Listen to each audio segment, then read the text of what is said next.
यत् कर्मं कुर्मः तत्र एव मनः भवतु, न तु तस्य सिद्ध्याम्। सिद्धिः कष्टमिति मत्वा तूष्णीमपि न स्थातव्यम्। अस्तु, वयं संस्कृतकार्ये एव निमग्नाः भवामः। अन्या बाधा अस्मान् बाधते। वयं तु साधारणमनुष्याः, एतत्तु बहु कष्टम् इति चिन्तयामः। गीता पञ्चामृतस्य 3 श्लोकम् स्मरामः। यत् करोषि यदश्नासि यज्जुहोषि ददासि यत् यत्तपस्यसि कौन्तेय तत्कुरुष्व मदर्पणम्।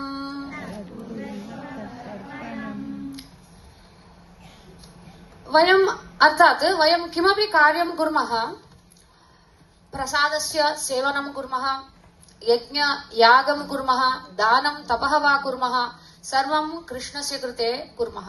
तदा सिद्धेः स्मरणम् अस्मान् न बाधते एव। अस्तु, तर्हि अहं कार्ये पूर्णतया मग्नः भवामि चेत् को वा मम योगक्षेमं पश्येत् इति चिन्तयन्ति वा? गीता पञ्चामृतस्य 4 श्लोके कृष्णः आश्वासनं ददाति। अनन्याश्चिन्तयन्तो माम्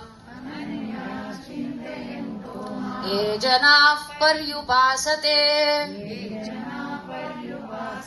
तेषां नित्याभियुक्तानाम् योगक्षेमं वहाम्यहम्। श्लोके कृष्णः आश्वासनं ददाति। भवत्याः योगक्षेमं पश्यामि इति। सर्वदा मामेव स्मरन्तु, अहं भवत्याः योगक्षेमं पश्यामि इति। अस्तु, एतत्तु बहु सम्यक्। अहं कृष्णं स्मृत्वा संस्कृतकार्ये मग्ना भवामि इति चिन्तयन्ती कार्यं करोमि। मनः तु चञ्चलः, पुनः समस्यायाः अभिमुखम् अन्य उद्योग गृहादिकार्येषु श्रद्धायाः न्यूनता भवति चेत् किं भवेत् इति प्रश्नः बाधते। गीता पञ्चामृतस्य अन्तिम 5मे श्लोके श्रीकृष्णः पुनः आश्वासनं यच्छति। सर्वधर्मान् परित्यज्य मामेकं शरणं व्रज अहं त्वा सर्वपापेभ्यः मोक्षयिष्यामि मा शुचः। अर्थात् अन्य उप लघु धर्मान् परित्यज्य मां स्मृत्वा कार्यं कुरु, अहं त्वां त्यक्त धर्म पापेभ्यः मोक्षयिष्यामि, चिन्ता मा करोतु इति कृष्णः आश्वासनं ददाति। उदाहरणम् अत्र पश्यन्तु। ध्वनिमुद्रिका अत्र अस्ति। ध्वनिमुद्रिका कुत्र अस्ति? उत्पीठिकायाम् अस्ति। उत्पीठिका कुत्र अस्ति? मञ्चे अस्ति। मञ्चः कुत्र अस्ति? भवने अस्ति। भवनं कुत्र अस्ति? धरायाम् अस्ति। अस्तु, इदानीं धरा एव मुख्या किल? धरायाः नष्टा भवति चेत् ध्वनिमुद्रिकायाः स्थानं न भवति खलु? अतः एषा ध्वनिमुद्रिका एव अहं, धरा एव परमो धर्मः, तदेव अस्माकं संस्कृतम्। इदानीम् अहं धरायाः रक्षणं करोमि चेत् उत्पीठिका, वस्त्रं, लेखनी, ध्वनिमुद्रिका सर्वं सुरक्षितं भवति।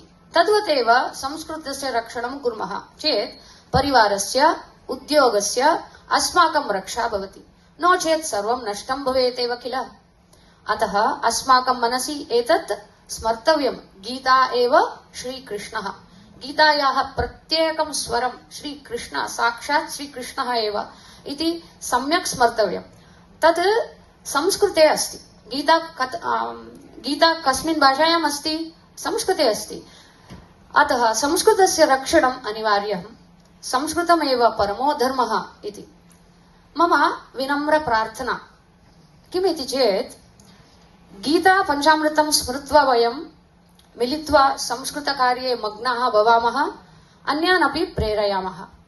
इदानीं वयं पश्यामः एतत् चतुरफलकम् इति वयं वदामः तत् सर्वं LED बहवः सहस्र अधिकाः दीपाः ज्वलन्ति चेदेव एतत् LED फलकं कार्यं करोति किल